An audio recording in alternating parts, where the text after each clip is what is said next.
అందరికీ నమస్కారం. Welcome back to my channel. Evening టైంలో పిల్లలు స్నాక్స్ అడుగుతూ ఉంటారు కదా! వాళ్ళ కోసం ఒక టేస్టీ రెసిపీ అయితే చూపించబోతున్నాను. అది కూడా పాస్తా అండి. చాలా త్వరగా చేసుకోవచ్చు. ప్రాసెస్‌లోకి వెళ్ళిపోదాము. ఇక్కడ నేనైతే పాస్తాకి తగ్గట్టు వాటర్ అయితే కొంచెం హీట్ చేయడానికి పెట్టానండి స్టవ్ పైన. ఒక చిన్న కప్పుతో అయితే పాస్తా తీసుకున్నాను. కొద్దిగా సాల్ట్ యాడ్ చేశాను. సాల్ట్ కూడా వేసుకొని ఒకసారి కలిపితే మనకు అంతా కూడా సాల్ట్ కరిగి కలుస్తుందనమాట. ఇక్కడ ఉడుకుతుంది చూడండి. చాలా వరకైతే ఒక 15 మినిట్స్ దగ్గరైతే నేను ఉడికించాను. బాగానే ఉడికిందండి. థిక్‌గా ఉన్నాయన్నమాట పాస్తా.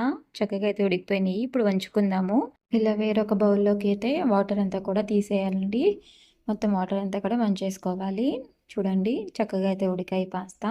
ఇందులోకి చల్లటి వాటర్ పోసి కూడా మనము ఆ నీటిని కూడా వంపేసుకోవాలి. వంపి పక్కన పెట్టుకోవాలండి. ఇప్పుడు ఆయిల్ హీట్ చేసుకుందాము. 2 టేబుల్ స్పూన్ ఆయిల్ హీట్ అయ్యాక జీలకర్ర మాత్రమే వేసానండి.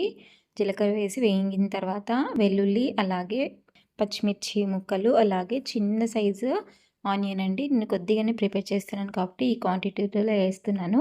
కరివేపాకు కూడా వేసుకొని ఒకసారి వేయించుకుందామండి. అలాగే చిన్నగా తరిగిన టొమాటో కూడా యాడ్ చేసుకొని మొత్తం అంతా కూడా మగ్గేలాగైతే కలుపుకుందాము. మగ్గిన తర్వాత ఇందులోకి కారానికి తగ్గట్టు కొద్దిగా కారము, అలాగే సాల్ట్, చిటికెడు పసుపు కూడా యాడ్ చేసేసుకొని మొత్తం అంతా కలిసేలాగైతే కలుపుకుందామండి. మనం చేస్తున్న క్వాంటిటీ తక్కువ కాబట్టి అన్నీ తక్కువగానే వేసి నేను ప్రిపేర్ చేసుకుంటున్నాను. ఇక్కడ ఉడికించిన పాస్తా ఉంది కదా, అది కూడా యాడ్ చేసేసుకొని ఒకసారి అంతా కూడా పట్టేలాగా కలుపుకోవాలండి.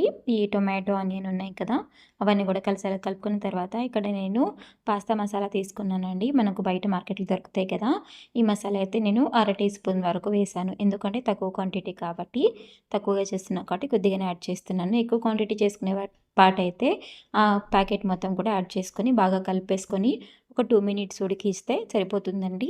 చాలా టేస్టీగా చాలా బాగుంటుంది. పిల్లలు ఈవినింగ్ టైంలో ఆకలేస్తుంది, టేస్టీగా ఏమైనా కావాలి, స్పైసీగా కావాలి అని అంటూ ఉంటారు కదా, అలాంటప్పుడు పిల్లల కోసం ఇలా టేస్టీగా స్పైసీగా చేసేది ఇవ్వండి. చాలా బాగుంటుంది. నేను కూడా తిన్నానండి. స్పైసీగా అయితే చాలా బాగుంది. నిజంగా మసాలా వేసిన తర్వాత సూపర్ టేస్టీగా ఉంది పాస్తా.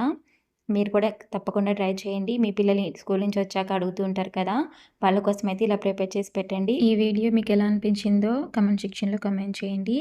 నచ్చితే సబ్స్క్రైబ్ కూడా చేసుకోండి. రెగ్యులర్గా అయితే ఫాలో అవ్వండి. నమస్కారం. Bye bye.